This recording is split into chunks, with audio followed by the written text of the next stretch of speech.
Ex-wife left me and our kids for a high-paying job and divorced me after we moved into a new city. 1 month later she found herself in a horrible situation and begged me to come back. About 7 months ago, Emma, my ex-wife, 42F and I'm 44M, moved away for her new job.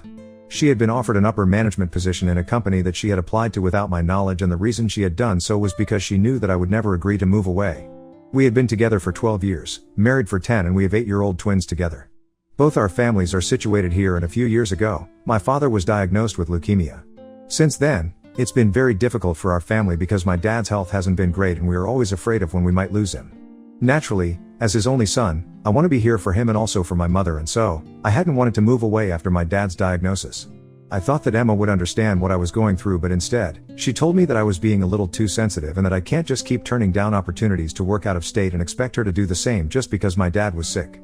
Before my dad fell sick, we had actually been planning to move away because she wanted a change of pace, but after my father's diagnosis, I told her that it would not be possible for me anymore. She tried to be understanding of it in the beginning, but gradually, since last year or so, she had started to become very restless, and we had been fighting quite frequently over this. She wanted to move away because she felt stuck here, and I couldn't possibly think about moving away while my dad was in such a condition, especially since it would also mean having to leave my mother to deal with it all on her own. Even if I had had any siblings, I wouldn't have been able to leave because my conscience wouldn't have let me. And I kept trying to explain that to Emma, but she refused to see my point, and I just felt like she was being selfish, whereas she felt like I was the one being selfish. And then, earlier this year, she just came home from work one day and told me that she had applied for a high-paying position in a company outside of state and she got the job. That came as a shock to me, and I wanted to be happy for her, but I just couldn't because she hadn't told me anything about this application or this job. I was kind of in shock, so I just congratulated her and then I said nothing. That day, I remember we got into an argument because she didn't think I was happy enough for her, even though it was a pretty big deal because I have to admit, it was a good job with decent pay.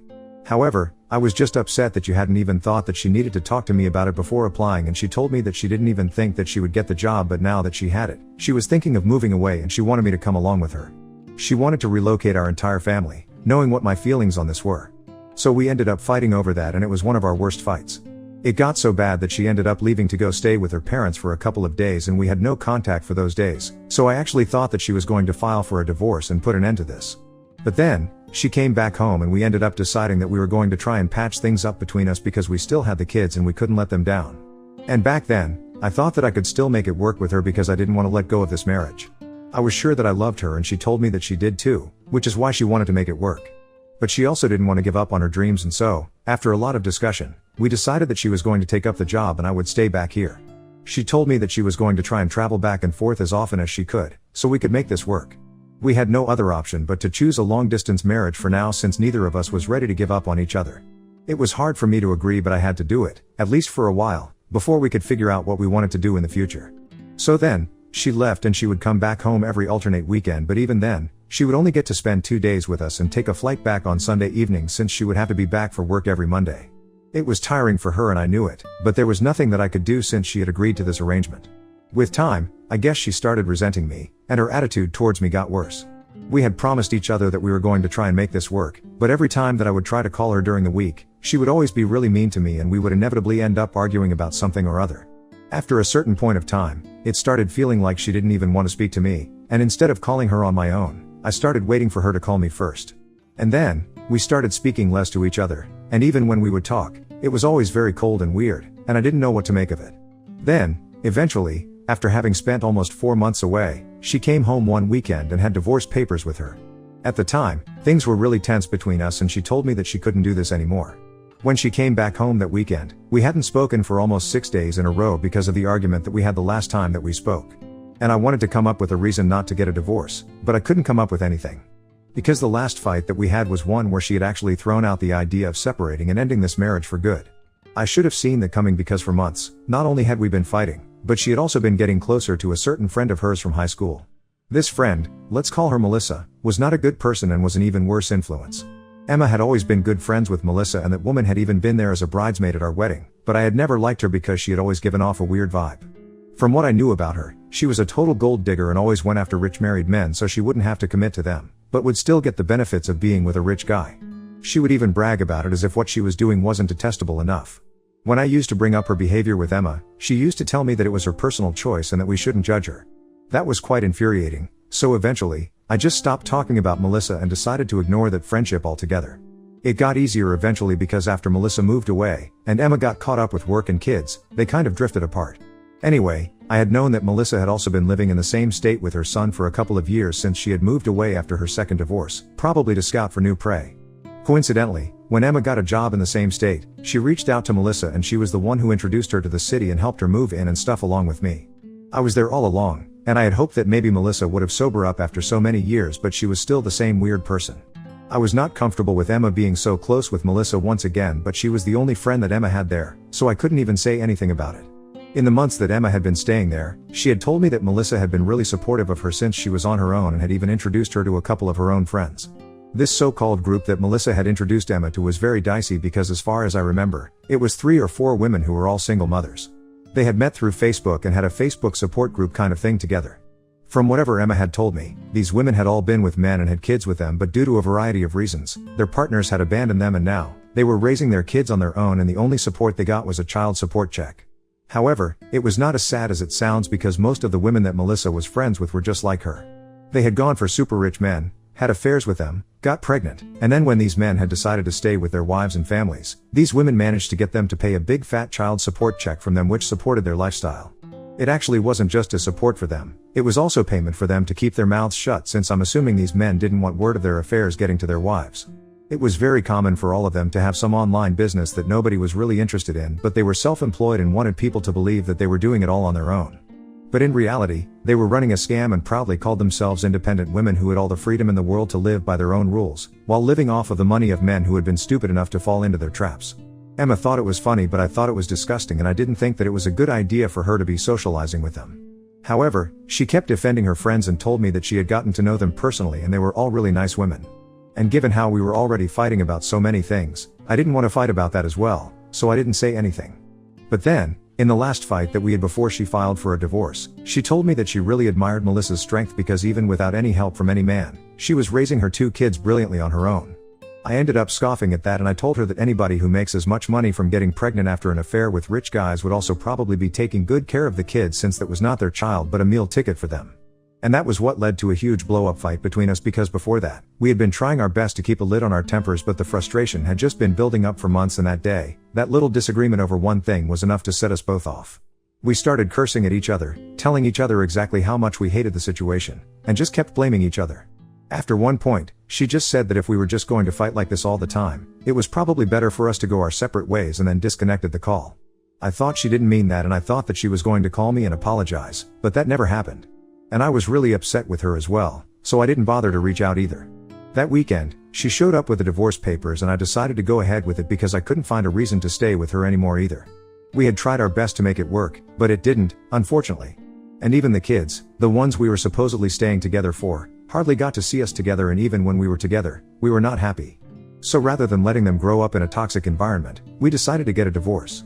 The divorce process was relatively simple since we don't have a waiting period here in our state and we only had to divide our joint assets, which was simple enough. I got to keep the house and the kids since she didn't want to take them away with her right now and said that at the moment, we could stick to our arrangement of her coming back here every weekend to meet them.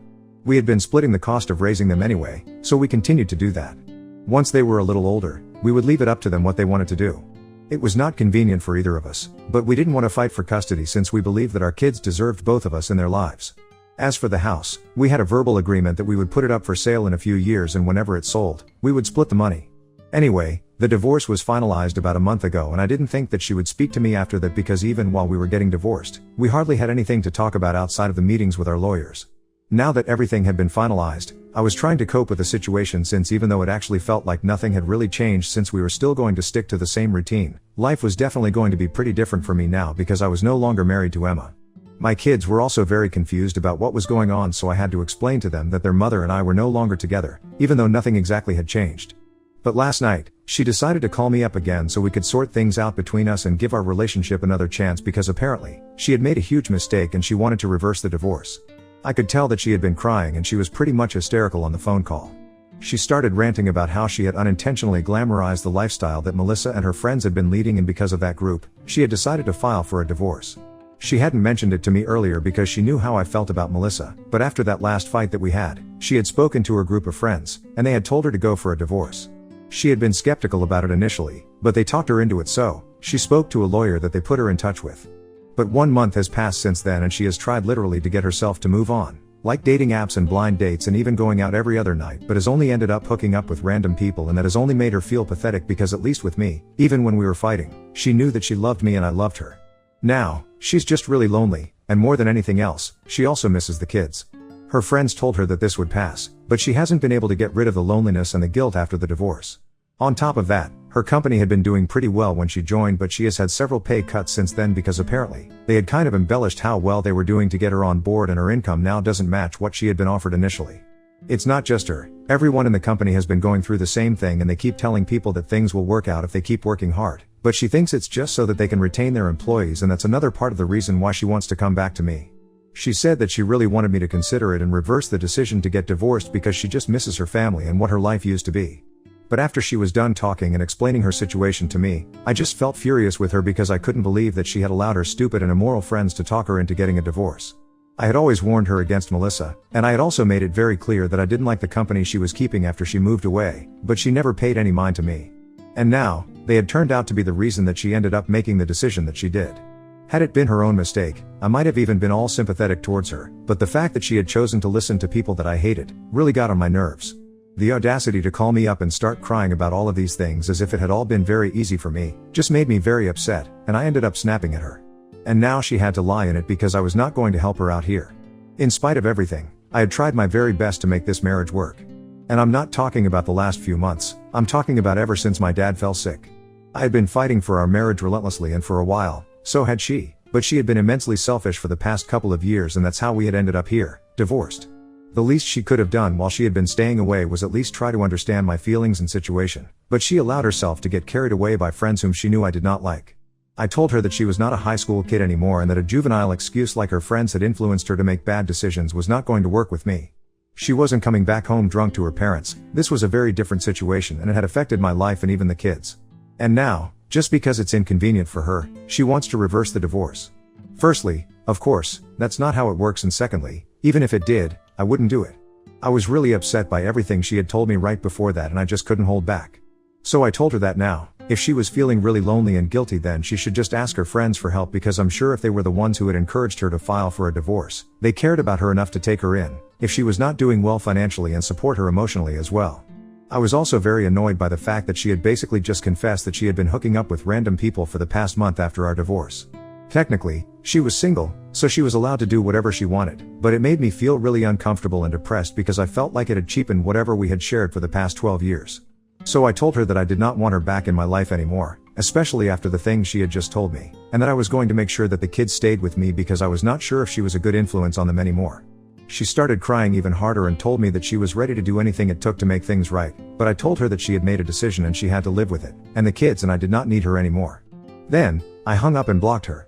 When I woke up this morning, I had several messages from my ex-in-laws, and they were telling me that I shouldn't have said the things that I did because she was already really low, and it was not nice of me to kick her when she was down. They said that it was not necessary because she was already regretting everything that she had done, and seemed to try and punish her more by telling her that the kids and I did not need her. I wouldn't have cared about what my ex-in-laws say, but they have been very kind to me after the divorce, so I don't know.